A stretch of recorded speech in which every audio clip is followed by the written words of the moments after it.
Dalam kesempatan ini saya akan jelaskan kembali tentang prahara rumah tangga. Apa yang menjadi sumber terjadinya prahara dalam rumah tangga? Pertama, karena suami tidak tahu diri.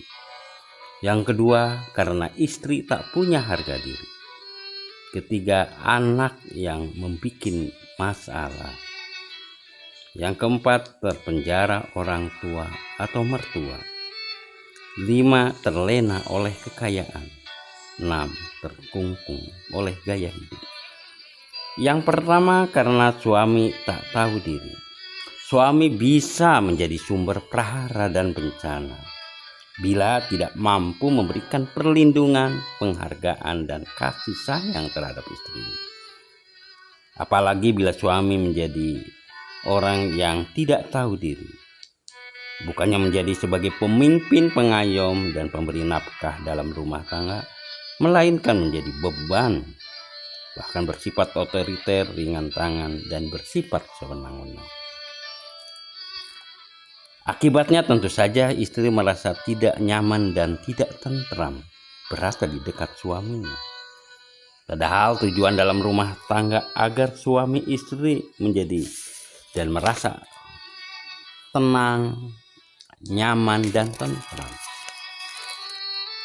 2, karena istri yang tidak punya harga diri.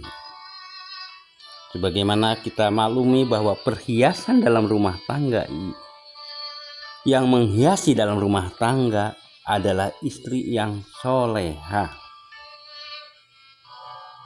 Minimnya perhatian istri terhadap suami akan menimbulkan konflik yang dapat mengurangi bahkan menghancurkan keharmonisan kehidupan dalam rumah tangga.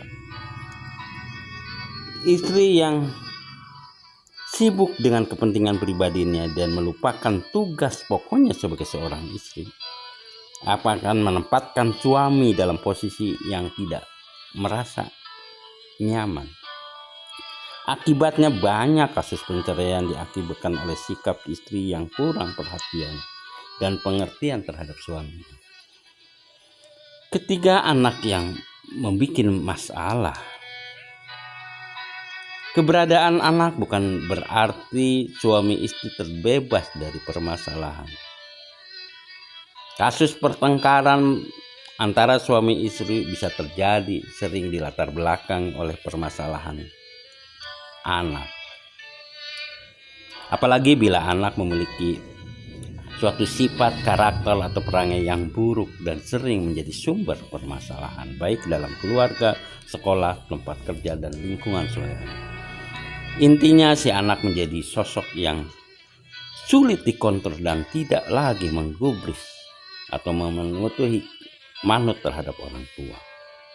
Keadaan si anak seperti itu tak jarang membuat suami istri menjadi emosi dan tidak terkendali.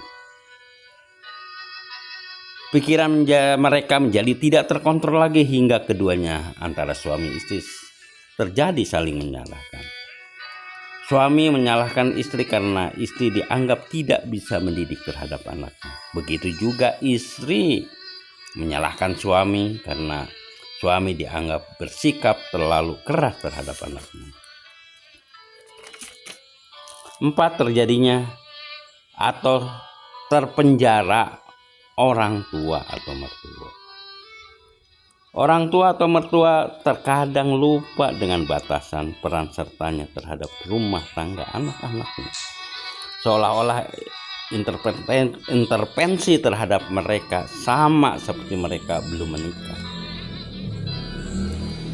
Setiap keinginan dan ketidaksukaan mereka terhadap sesuatu seolah-olah harus dipatuhi, sama seperti anak sebelum menikah.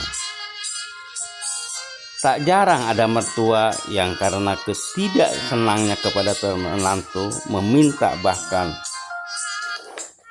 memaksa anaknya untuk berpisah dengan pasangannya. Bahkan intervensi orang tua dan mertua ini bisa membuat retak hubungan suami istri. Istri atau suami anaknya menjadi ragu apakah memilih suami atau istrinya. atau memilih orang tuanya.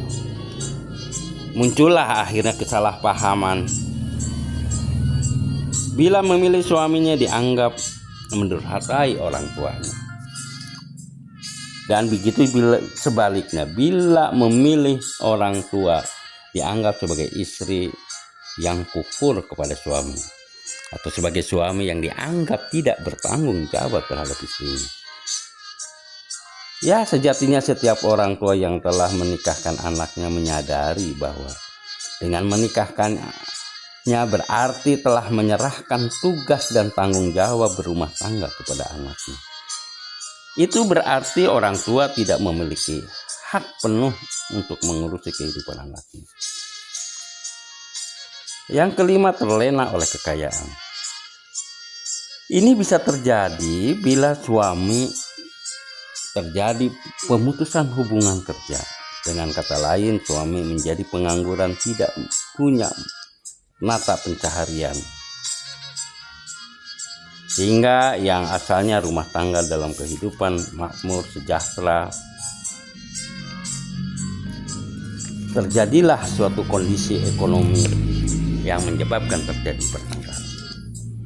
Tapi masalah ketidakadaan kekayaan atau materi tidak satu-satunya menjadi penyebabkan terjadinya perceraian. Banyak yang memang bergelimang harta, materi terpenuhi atau hidup glamor. Beri contohlah artis-artis. Terjadi pula lah adanya suatu gugatan yang diajukan oleh istri untuk mengajukan perceraian. Jadi entah apa sih yang lebih beralasan, apakah karena memang terjadinya perceraian karena ketidakadaan harta atau materi atau suami menjadi pengangguran, atau karena terlalu bergelimang harta. Yang jelas fenomena itu menunjukkan bahwa keberadaan dan ketidakkekayaan materi bisa menjadikan salah satu penyebab terjadinya prahara dalam rumah tangga. Oleh karena itu, sehubungan permasalahan tersebut dapat dikatakan bahwa jika manusia atau orang memiliki perasaan puas dengan kekayaan apa yang dimiliki atau mensyukuri, maka sudah dipastikan akan meraih kehidupan yang lebih mudah, sedikit stres dan mengurangi rasa kegelisahan.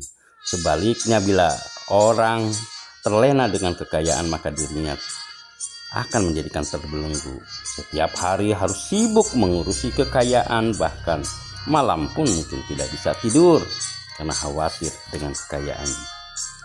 Yang keenam, terkungkung dengan gaya hidup. Kasus-kasus perceraian sebagian disebabkan oleh perbedaan karakter dan dalam menyikapi hidup atau perbedaan gaya hidup. Terkadang istri hidup dengan pola yang sangat sederhana,